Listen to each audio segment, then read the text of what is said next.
саламатсыздар. Бүгінгі сабағымыздың тақырыбы PHP-дегі циклдар.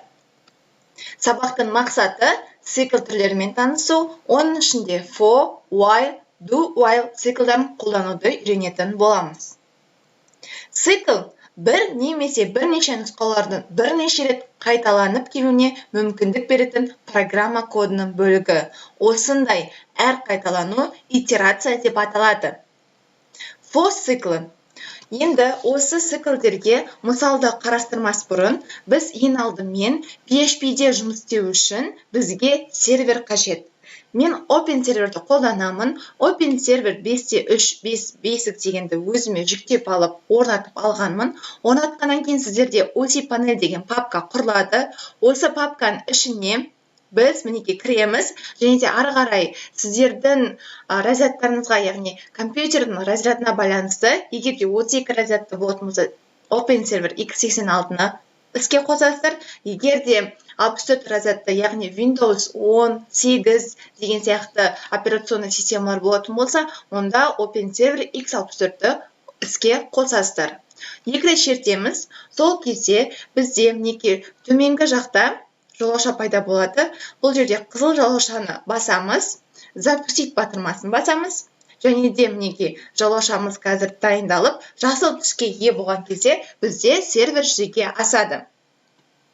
Сервер іске қосылды. Енді осы серверге біз домен енгіземіз.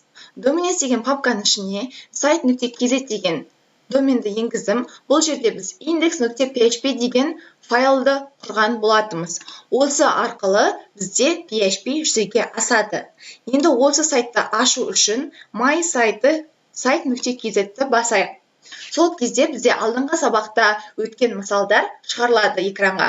Мінеке site.kz бойынша біздің жазған алдыңғы сабақта мысалдары экранға шығарылды. Осылайша сіздер PHP-де жұмыс істей аласыздар.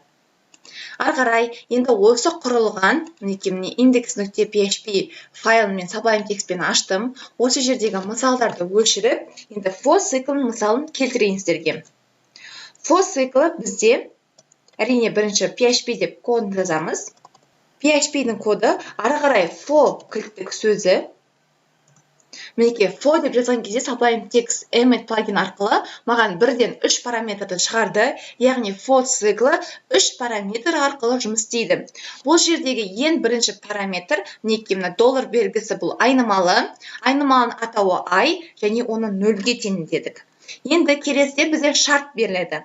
Осы айнымалы кіші немесе тең дейік 10-нан нүктелі тұр.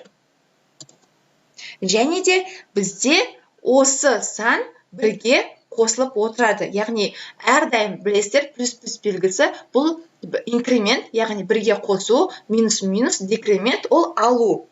Енді осы мысалда біз жазып көрейік. Плюс тең 2 деп бірден 2-ге қосып отырайық біздің нөлімізді. Ары қарай, осы жер жақшаның ішіне бізде орындалатын әрекеттің мәнін экранға шығару қажет. Ол үшін экранға шығару бізде each сөзі. Осы жерде бізде жазайық цикл номері, яғни номері бізде болсын айнымалымыз, ай айнымалысы. Және де әрбір номер жаңа жолдан басталу қажет. Ол үшін br тегін қолданамыз. Және нүктелі үтір. Осыны енді іске асырып көрейік. Ctrl-S батырмасымен сақтаймыз. Және де біздің браузерді обновить етіп көреміз.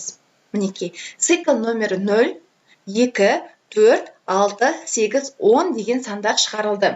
Бұл дегеніміз, мінеке қараңыздар, бізде цикл бұл қайталану әдісі. Мінеке, бірінші айнымалымызға 0 деген енгіздік. Ары қарай осы 0 кіші 10-нан, кіші экранға 0 деген санды шығарады.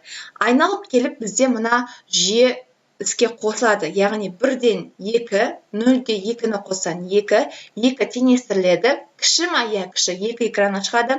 Келесі 2-ге 2-ні қосамыз 4, 4 кіші ма? Кіші. Мінекей, 4, 6, 8, 10. Осылайша цикл үзілмей жұмыс істейді. Яғни ақиқат болғанша экранға осы сандарды шығарады. Жалған болған кезде тоқтайды. Жалған болған кезі бұл мінекей 10, 10-ға тең, дұрыс. Келесіде 12 болып айналып келгенде 12 10-нан кіші емес, біздің цикл тоқтайды. Осылайша for циклы жұмыс істейді. Бұл жерде ең маңыздысы оның алгоритмін түсініп алу сіздерге. Енді керісінше санап көрейік.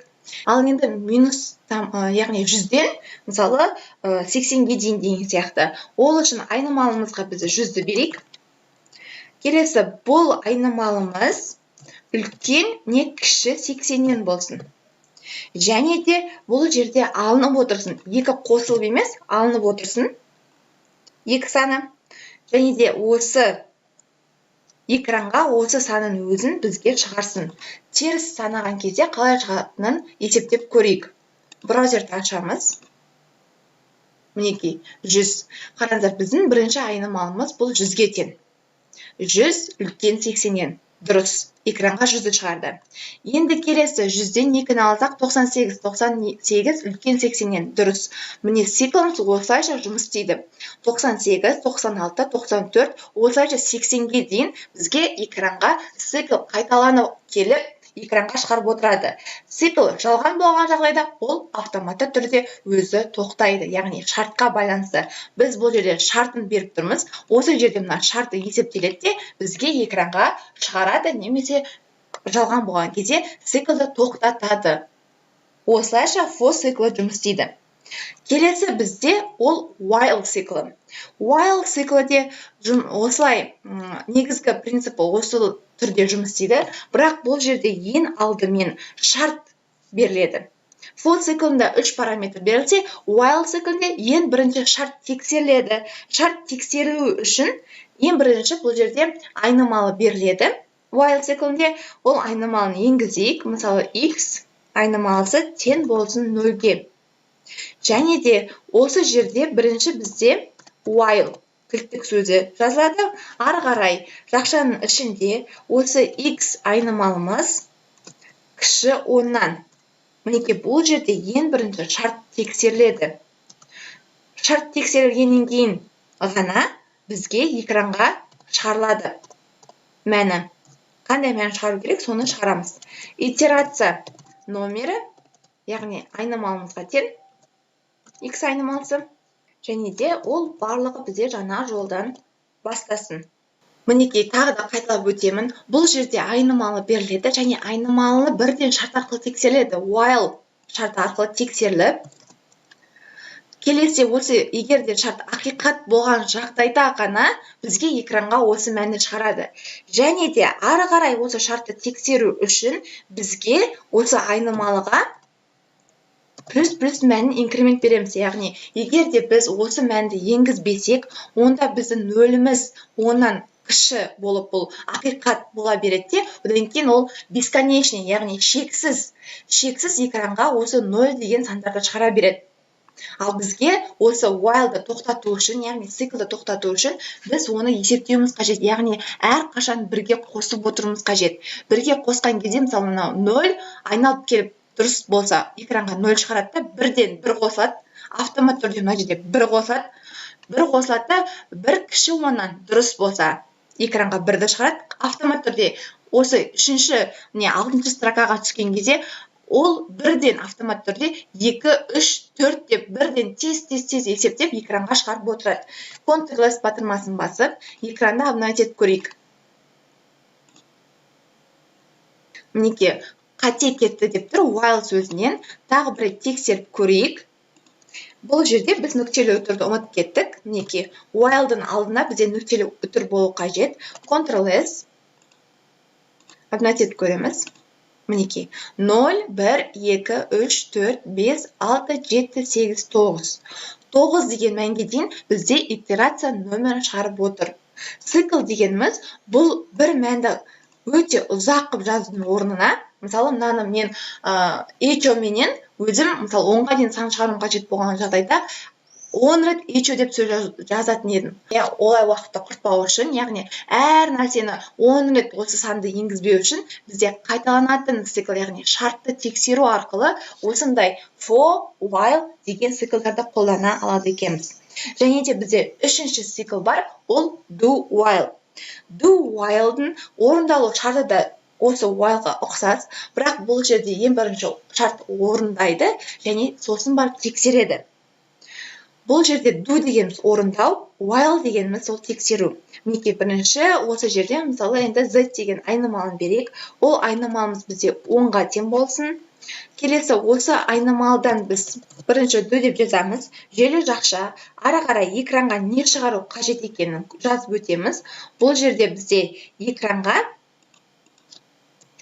мынандай сөзді жазайық. Операция бір рет орындалады. Яғни do тексереді, бірден ол сөзді шығарады, операция бір рет орындалады деп. Ары қарай біздің z-імізде инкремент болу қажет, яғни бірге қосып отырамыз әрқашан. Циклымыз ары қарай жалғасу үшін. Және де осыдан кейін барып біздің цикл тексеріледі. Неке желі жақша жабылды. Осы жерде енді while'ды жазамыз. Бұл жерде бізде айнымалымыз z. Z айнымалымыз кіші 5-тен нүктелі тұр. Ары қарай біздің кодымыз жабылады. Яғни PHP коды жабылуы қажет. Көрнекі ретінде осылай сіздерге дұрыс жазып көрсетейін. Қараңыздар, Z айнымалысы 10-ға тең, do орындайды, яғни each экранға шығарылады, операция бір рет орындалады деп. Және де ары қарай плюс, одан кейін барып шарт орындалады. Шарт тексеріледі, неге while егер де Z кіші болса 5-тен. Қараңыздар, бұл жерде бірінші бұл жалған болсын, осы айнымалымыз ақиқат болсын, яғни true, false болсын, оған ешқандай жұмыс атқарылмайды. Do дегеніміз орындау, бірден айнымалы экранға енгізілді. Ол қандай да бір сөз, осы do'дан кейін қандай сөз берілсе, сол сөзді шығарады. Осы сөзді шығарып болғаннан кейін ғана бізде шарт тексеріледі. Do, while дегеніміз бірінші әрекет, одан кейін шарт тексеру. Енді Ctrl+S батырмасын басып, экранға не шығатынын қарастырайық. Қараңыздар, операция бір рет орындалады. Болды. Операция бір рет орындалады деп шықты. Себебі бұл жерде z++ мінеке 10 болды біздің z-іміз. Енді 11. 11 5-тен кіші ме? Кіші емес. Сол үшін біздің циклымыз тоқтады. Экранға операция бір рет орындалады деген ғана сөз шығарылды. Мінеке, бұл жерде ең бастысы циклде осы жүйенің қалай жұмыс істейтінін логикасын түсіну. Яғни цикл дегеніміз, бұл міне слайдта көрсетіп өткенімдей, бұл круговорот. Мінеке, мынандай дөңгелек айналыс.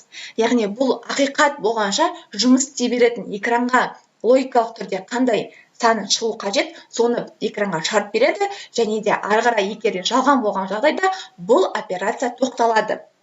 Яғни сіздерде циклдың 3 түрі бар. Бұл for, while және do, while. Үй тапсырмасы ретінде мен сіздерге мына 3 тапсырманы беремін. Экранға қарап, скриншоттап, осы тапсырманы орындап, видеоның астына комментарийға қалдырсаңыздар болады. Біріншісінде мұқият қараңыздар. Бұл жерде for цикл арқылы экранға не шығатынын табуыңыз қажет. Екіншісі do, while циклы қалай орындалады және экранға не шығады. Және үшіншісі while циклы арқылы экранға не шығатынын жазуларыңыз қажет. Яғни сіздерге дайын код берілген, енді осының дұрыс мәні қандай екенін сіз тауып көріңіз.